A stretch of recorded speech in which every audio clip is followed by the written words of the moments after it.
It's time to stop comparing ourselves to other people, because fact of the matter is, everybody you know is secretly miserable.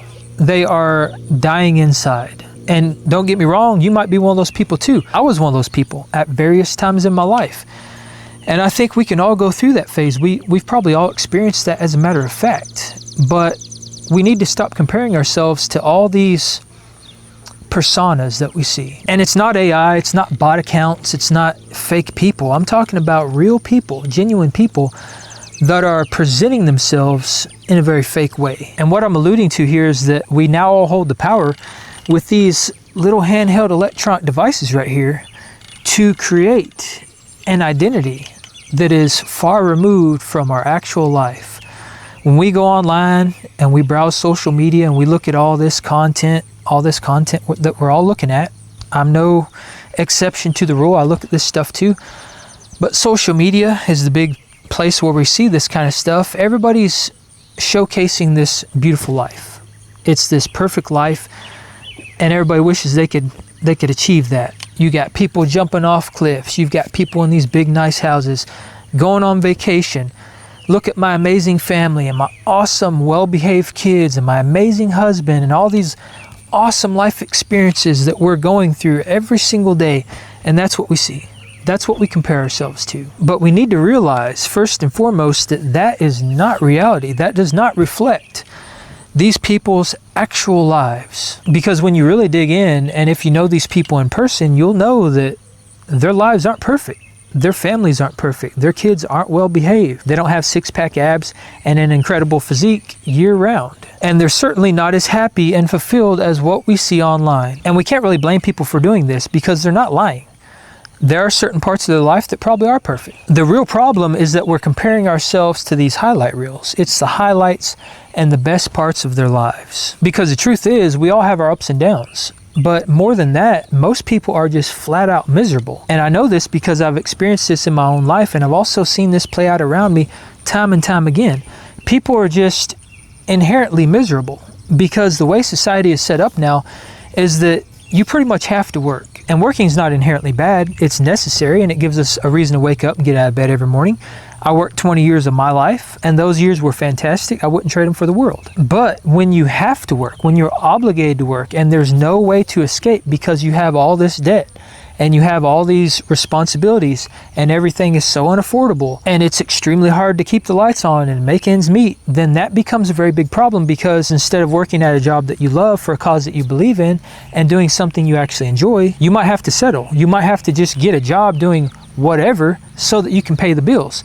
You might have to get 2 jobs or 3 jobs. And that's where we're at right now. And the problem with that is that when we're working that much, it doesn't leave us any time to ourselves. We don't get a chance to kick back and relax or reflect or maybe pursue other things that we actually do enjoy. It doesn't give us time with our family or friends or anything that we would rather be doing besides working. But it doesn't stop there. There's a lot of other reasons why people are very miserable these days. Some of it comes down to consumerism. We're all chasing this materialistic stuff, thinking these things are going to make us happy. And now that we have all these things, we're just as unhappy as we were before. Some of it also comes down to relationships. Dating out there is getting very, very hard. It's very hard to find people to connect with. And it's a sad state of affairs when we're now more connected than ever because of social media and because of the internet and phones and computers, and the fact that a lot of the population groups live in big cities, and we're in these 1,000 people strong apartment complexes. We're surrounded by people. We have all the connection in the world, but we are more lonely now than we've ever been. So even though we might be more connected and we might feel more connected, and on paper it looks good, we're actually more disconnected than we've ever been. So a lot of people are miserable because of that, because we're surrounded by people, yet we feel so alone. We're surrounded by friends, yet we feel like we can't relate to anybody. We get into relationships and they end up being toxic, and we feel like our partner doesn't understand us. And a lot of this is because the very thing that connects us is actually the thing that's making us the most lonely. It's making us self-centered and egotistical. It's degrading the moral fabric of society.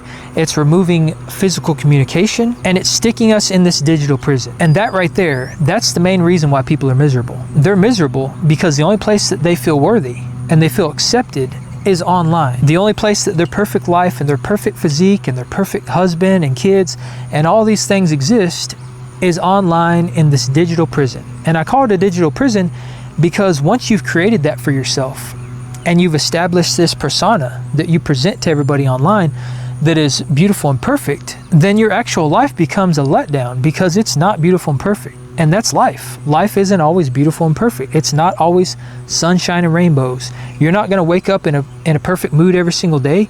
You're going to be happy, you're going to be sad, and you're going to be bored. You're going to be just no, you're going to be present. These are the ups and downs of life, and this is reality. But when you take all these perfect little snippets of your life and you place them in this digital box, and you put a pretty little bow on top, and that's what you present to the world, then that's the only place that you can be happy, is in that digital prison. The moment you step outside of that, your whole world has just fallen apart, and you become extremely miserable with the actual life that you live. And that ends up leading us to being addicted to our phones, to being addicted to social media. Because in order for us to feel complete and to feel validated is to be in that digital prison. And it becomes a cycle, it becomes a trap that you can never escape from. Because the last thing that you'd want to do and the last thing you'd want to go back to is feeling like you're not worthy and that your life isn't perfect. It's not all sunshine and rainbows. You have to keep your face stuck in your phone so that you can feel worthy, accepted, and validated. And that's the vicious cycle that a lot of us fall into. We've created this prison for ourselves and we have to remain trapped in that prison. And the moment that we try to escape it, we are extremely unfulfilled and unhappy with our lives. And that is the real reason people are miserable. They're not miserable because their life has ups and downs. They're not miserable because their life isn't perfect. They're miserable because they've now created this prison for themselves that they cannot escape. Because the only way to escape it is to put your phone down, is to hide the addiction. You have to realize that life isn't perfect, that it's not always going to be sunshine and rainbows. There's going to be ups and downs. There's going to be parts that you like, parts that you hate. There's going to be times where you just want to give up, but that's life, and that's what makes it exciting.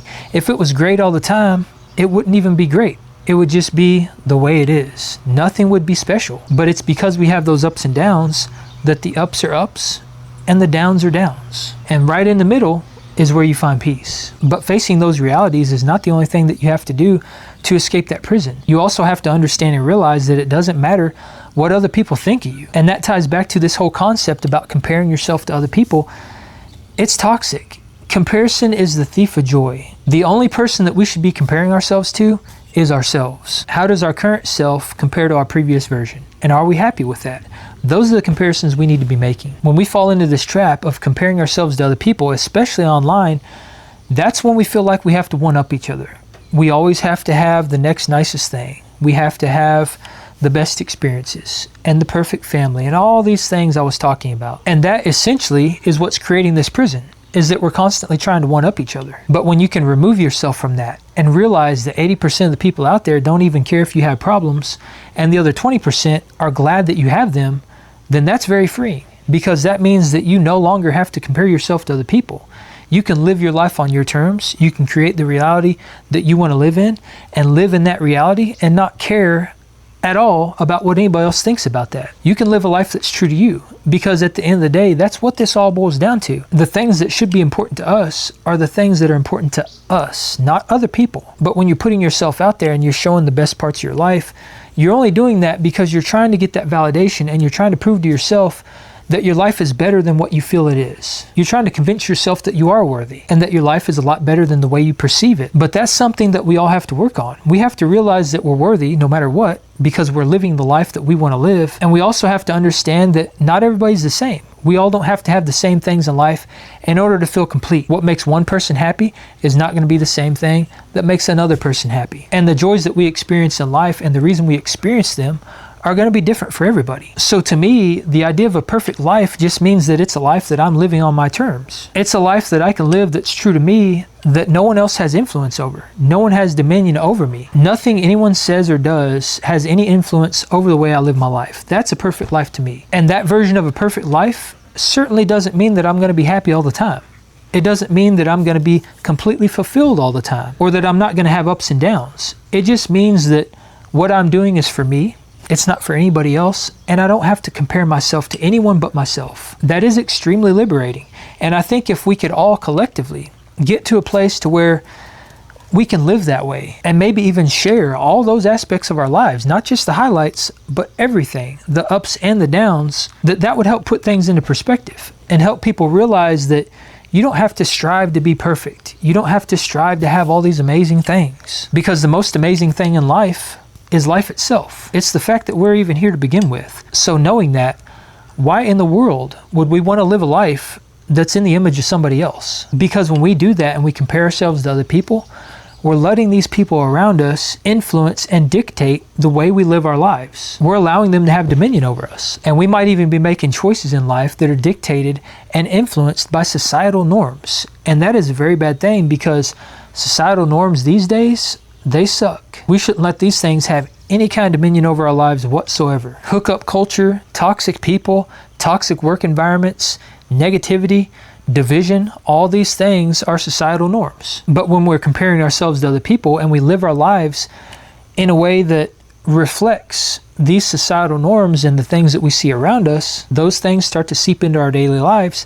And then we wonder why we're miserable. We wonder why we're not fulfilled and why we're so unhappy. But when you look at things from that perspective, it's pretty easy to see that these are the reasons why. These are the reasons why we're so miserable. And one of the most profound realizations that I've come to is that we have to learn to be happy and find gratitude in the things that we have. And also understand and realize that if there are certain aspects of our lives that we're not happy with, we have the power to change that. If we feel like we've been dealt a bad hand, we have the ability to deal ourselves a new hand, to create a reality that we want to live in. Be the change that you want to see. And that's really what it comes down to. And that might be hard. It's not always going to be easy, but it is possible. And even beyond that, I think it's equally as important, maybe even more important, to find gratitude in the things that you don't have as well. Because sometimes the things that you don't have can be the biggest blessings of all.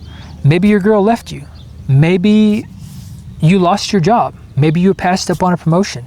Maybe you're broke. And while that might seem bad, and it might hurt in the moment, and you might be lost and confused wondering what the heck you're going to do next, you might look back 10 or 15 years from now and realize that that was the best thing that ever could happen to you. Because sometimes it takes experiencing the lowest of lows so that we can appreciate the highs. It's just like I mentioned before, if everything was great all the time, nothing would be great all the time. It would just be normal and it wouldn't be special. And chances are, if you're going through a tough time in your life right now and you feel like things suck and you were dealt a bad hand, there's going to be a lot of very important life lessons that come from that. And those lessons that you learn when you're going through hardship, those are the ones that stick with you.